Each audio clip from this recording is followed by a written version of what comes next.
Hello, everyone. Today, we are going to discuss Semester 7 Artificial Intelligence and Data Science Engineering with Dr. Nil. Thank you, Professor Ananya.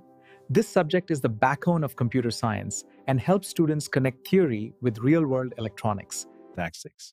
That's truly insightful, Dr. Nil. We'll explore these ideas in depth through real-world examples in this episode. একবার ভাবুন তো একটা ছোট্ট বাচ্চা কিভাবে বেড়াল বা কুকুর চেনে ওকে কি কেউ কোনো সংজ্ঞা মুখস্থ করায় একদমই না ও তো হাজার হাজার উদাহরণ দেখতে দেখতে নিজের মনেই একটা প্যাটার্ন তৈরি করে নেয়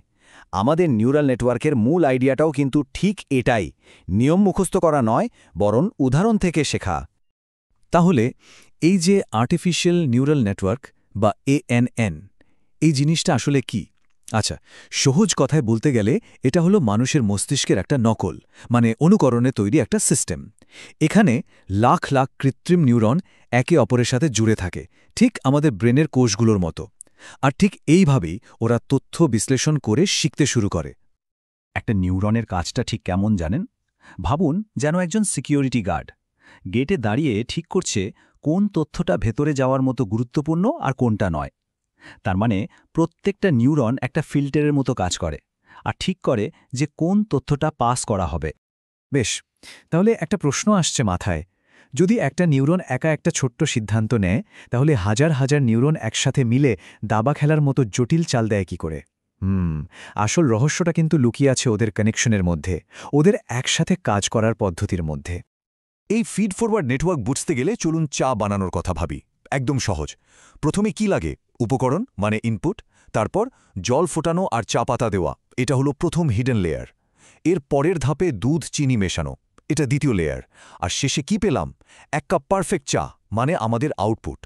তথ্যও ঠিক একভাবেই একমুখী পথে স্টেপ বাই স্টেপ এগিয়ে যায় কোনো ব্যাকগিয়ার নেই সোজা সামনে এই যে চা বানানোর পুরো প্রক্রিয়াটা এর একটা কেতাবি নাম আছে মাল্টিলেয়ার নিউরাল নেটওয়ার্ক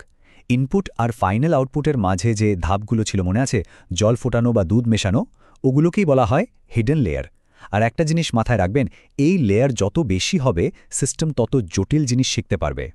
তাহলে একটা ফিড ফরওয়ার্ড নিউরাল নেটওয়ার্কে ডেটা ফ্লোয়ের মূল বৈশিষ্ট্যটা কি মনে করার চেষ্টা করুন তো তথ্য সবসময় একদিকে যায় তাই না একদম একমুখী আচ্ছা একটা সাধারণ লাইট সুইচ আর একটা ডিমার সুইচের মধ্যে তফাৎটা কি বলুন তো একটা সুইচ শুধু অন বা অফ হয় মানে হ্যাঁ অথবা না কিন্তু একটা ডিমার দিয়ে আপনি আলোর পরিমাণ 0 থেকে 100% পর্যন্ত কন্ট্রোল করতে পারেন নিউরাল নেটওয়ার্কের সিদ্ধান্ত নেওয়ার ক্ষমতাটাও কিন্তু এই ডিমার সুইচের মতোই সূক্ষ্ম শুধু হ্যাঁ বা না এর মধ্যে আটকে থাকে না এই যে ডিমারের মতো সূক্ষ্ম সিদ্ধান্ত নেওয়ার ক্ষমতা এর পেছনের আসল খেলোয়াড় হল অ্যাক্টিভেশন ফাংশন এটাই হলো সেই স্পার্ক যা ঠিক করে দেয় একটা নিউরন অ্যাক্টিভেট হবে কিনা আর যদি হয় তাহলে কতটা পাওয়ারের সাথে ফায়ার করবে আর এই নন লিনিয়ার ক্ষমতার জন্যই কিন্তু নেটওয়ার্কটা জটিল সম্পর্ক বুঝতে পারে শুধু সাদা কালো বা সরলরেখায় চিন্তা করে না তাহলে কোন জিনিসটা একটা নিউরাল নেটওয়ার্ককে এই নন লিনিয়ার মানে জটিল সিদ্ধান্ত নেবার ক্ষমতা দেয় উত্তরটা হলো অ্যাক্টিভেশন ফাংশন এতক্ষণ তো আমরা দেখলাম মেশিন কিভাবে হ্যাঁ বা না এর মতো পরিষ্কার সিদ্ধান্ত নেয় কিন্তু বাস্তব জীবন তো আর সাদা কালো নয় তাই না যেমন ধরুন একটু লম্বা মোটামুটি গরম বা কাছাকাছি এই ধরনের অস্পষ্ট ধারণাগুলো একটা মেশিন বুঝবে কিভাবে এখানেই এন্ট্রি হয় ফাজি লজিকের ফাজি সেটের ব্যাপারটা খুব মজার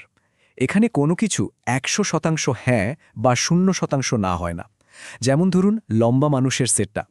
যার উচ্চতা 5 ফুট 2 ইঞ্চি তিনি একদমই এই সেটে নেই মানে 0.0 কিন্তু যার উচ্চতা 5 ফুট 9 ইঞ্চি তিনি হয়তো এই সেটের 60% বা 0.6 মাত্রায় আছেন আর 6 ফুট 5 ইঞ্চি হলে তো কথাই নেই তিনি 100% মানে 1.0 এই যে আংশিক থাকার ধারণা একেই বলে ডিগ্রি অফ মেম্বারশিপ আর মজার ব্যাপার হলো এই ফাজি সেটগুলোকে আমরা একসাথে জুড়তেও পারি ধরুন আমরা এমন একজনকে খুঁজছি যিনি লম্বা এবং শক্তিশালী ফাজি লজিক ব্যবহার করে আমরা বের করতে পারব কে এই দুটো গুণেই হয়তো 80% 70% বা 60% ফিট করে এটাই হলো ফাজি অপারেশন এখানে কার্ডিনালিটি ইউনিয়ন ইন্টারসেকশন এসব দিয়েই কাজগুলো করা হয় তাহলে একটা এআই সিস্টেমকে অস্পষ্ট মানুষের মতো ধারণাগুলো হ্যান্ডেল করতে ফাজি লজিক কিভাবে সাহায্য করে উত্তরটা হলো এটা সিস্টেমকে ডিগ্রি অফ ট্রুথ বা সত্যের বিভিন্ন মাত্রা দিয়ে ভাবতে শেখায়